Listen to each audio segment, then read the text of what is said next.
नमस्कार। आज हम एक बहुत ही खास कहानी पर बात करने वाले हैं। ये कहानी है सुभद्रा की, जिन्हें गौतम बुद्ध के कह सकते हैं आखिरी दीक्षित शिष्य होने का गौरव मिला। हमारी जानकारी का आधार बौद्ध ग्रंथ हैं, खासतौर पर दीघ निकाय का जो महापरिनिब्बाण सुत्त है वो, और भी टीकाएं हैं। सही। संदर्भ ये है कि बुद्ध कुशीनारा में है, अपने जीवन के बिल्कुल अंतिम क्षणों में, और उनके महापरिनिर्वाण की खबर वो धीरे धीरे फैल रही है। तो सवाल उठता है कि इस अंतिम घड़ी में कौन था वो साधक, वो जिज्ञासु जो सत्य की तलाश में बुद्ध तक पहुंच गया? क्या कहानी है उसकी? ठीक है, चलिए इसे खोलते हैं। तो ये सुभद्रा कौन थे? सुभद्रा एक परिव्राजक थे। परिव्राजक मतलब घूमने वाले तपस्वी। हाँ, जो एक जगह टिकते नहीं थे। उस समय कई तरह के ऐसे समूह थे। बिल्कुल, हो सकता है वो आजीवक परंपरा से हों या कोई और जो उस वक्त दार्शनिक धाराएं थीं उनमें से किसी के अनुयायी।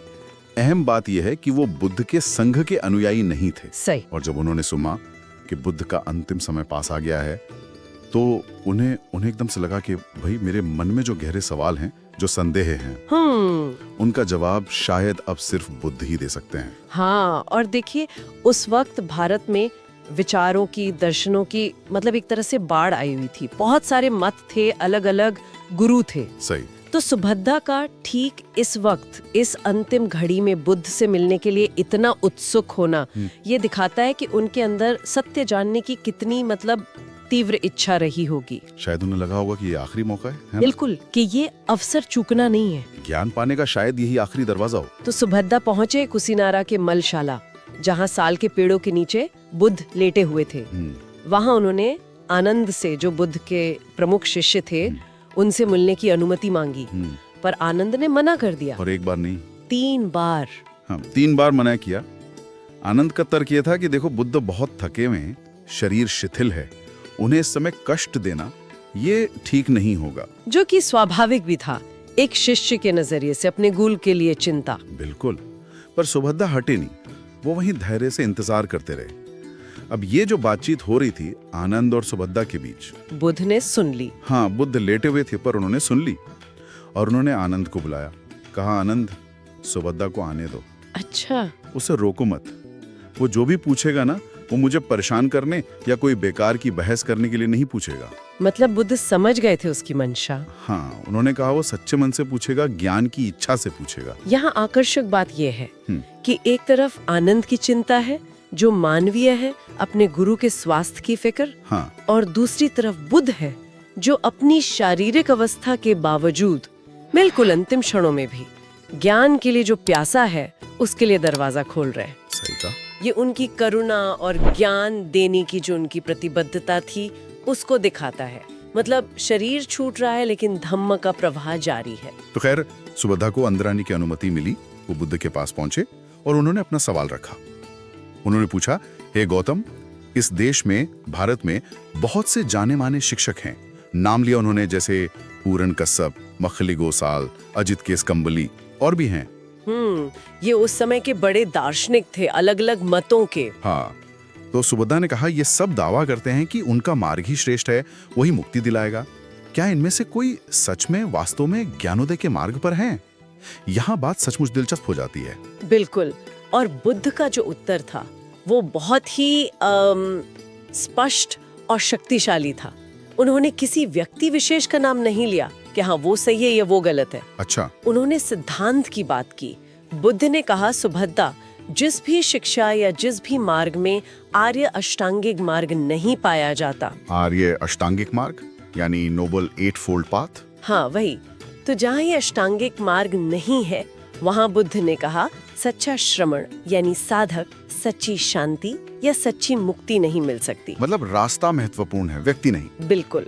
उन्होंने स्पष्ट किया कि यही 8 चीजें, सम्यक दृष्टि यानी सही समझ, सम्यक संकल्प यानी सही इरादा, सम्यक वाचन यानी सही वाणी, सम्यक कर्मांत यानी सही कर्म, सम्यक आजीव यानी सही आजीविका, सम्यक व्यायाम यानी सही प्रयास, सम्यक स्मृति यानी सही सजगता, और सम्यक समाधि यानी सही ध्यान। यही वो मार्ग है। अगर ये नहीं है तो फिर सच्चा त्याग या वास्तविक जागरण वो संभव नहीं है। यदि हम इसे बड़ी तस्वीर से जोड़ें तो बुद्ध ने व्यक्तित्व की जगह धम्म यानी मार्ग के महत्व पर जोर दिया। ये सुनकर सुभद्रा पर क्या असर हुआ? वो अभिभूत हो गए। उन्हें अपने सवालों का जवाब मिल गया, वो जो शायद सालों से ढूंढ रहे होंगे। हाँ बिल्कुल, एक स्पष्टता मिली और वो इतने प्रभावित हुए कि उन्होंने तुरंत वहीं के वहीं बुद्ध से प्रार्थना की कि मुझे दीक्षा दे, मुझे भिक्षु बना ले। और बुद्ध ने स्वीकार कर लिया। तो इस तरह सुभद्रा आखिरी व्यक्ति बन गए जिन्हें खुद गौतम बुद्ध ने दीक्षा दी हो, उनके जीवन के बिल्कुल अंतिम क्षणों में। हाँ, और सिर्फ दीक्षा ही नहीं, महत्वपूर्ण बात यह है कि दीक्षा लेने के बाद और बुद्ध से जो मार्गदर्शन मिला उस पर चलकर उन्होंने साधना की और बहुत ही शीघ्र उन्होंने अरहत पद प्राप्त कर लिया। अरहत पद यानी पूर्ण ज्ञान।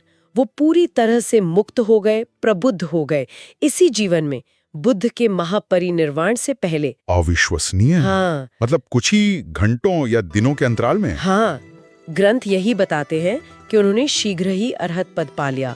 ये दिखाता है कि अगर सच्ची जिज्ञासा हो, लगन हो और सही रास्ता मिल जाए तो फिर उम्र या अवस्था कोई मायने नहीं रखती। बिल्कुल, अंतिम क्षणों में भी वो परम सत्य पाया जा सकता है। तो इस पूरी कहानी से, सुभद्रा की इस संक्षिप्त लेकिन बहुत गहरी यात्रा से हम क्या समझ सकते हैं? इसका क्या मतलब है? पहली बात तो शायद यही कि सत्य की खोज के लिए, ज्ञान पाने के लिए कभी भी देर नहीं होती। Never too late. सही कहा। दूसरी बात, आपकी पृष्ठभूमि क्या रही है, आप पहले क्या मानते थे, ये उतना जरूरी नहीं है जितना कि आपकी वर्तमान की ईमानदारी, आपकी सच्ची लगन है। और तीसरी और शायद सबसे अहम बात, बुद्ध के दृष्टिकोण से कि उनका आखिरी काम भी क्या था? शिक्षा देना, एक व्यक्ति के मन के संदेह दूर करना, उसे रास्ता दिखाना। बिल्कुल, सुभद्रा एक तरह से प्रतीक बन जाते हैं, इस बात का प्रतीक कि धम्म के दरवाजे, सत्य का मार्ग, वो अंत तक सबके लिए खुला रहता है, कोई भेदभाव नहीं। हाँ, उनकी कहानी ये भी दिखाती है कि बुद्ध की जो शिक्षा है वो किसी खास समूह या किसी खास समय के लिए नहीं थी, वो सार्वभौमिक है, कालातीत है, यूनिवर्सल एंड टाइमलेस। सही। और यह एक महत्वपूर्ण प्रश्न उठाता है कि ज्ञान पाने की, सत्य को जानने की वो जो सच्ची छटपटाहट होती है, वो तत्परता, वो जीवन में कब और कैसे जागती है किसी के अंदर। सोचने वाली बात है। संक्षेप में कहें तो सुभद्रा की यात्रा बुद्ध के महापरिनिर्वाण से ठीक पहले के कुछ घंटों में एक संदेहवादी, एक घूमते हुए तपस्वी से एक प्रबुद्ध अरहत बनने की कहानी है। हाँ, एक अद्भुत परिवर्तन की कहानी। ये दिखाती है कि सच्ची जिज्ञासा हो और सही मार्गदर्शन मिल जाए तो बदलाव किसी भी पल संभव है। और अब अंत में श्रोताओं के लिए एक विचार बिंदु छोड़ जाते हैं। जीवन में अक्सर हमारे मन में भी गहरे सवाल होते हैं ना? हाँ, कई बार अनसुलझे रह जाते हैं। हाँ बिल्कुल। तो सोचिए, अगर उन सवालों को हम पूरी ईमानदारी से, पूरी स्पष्टता की सच्ची चाहत से पूछें तो क्या हो सकता है? क्या देर से ही सही वो स्पष्टता की तलाश हमारी पूरी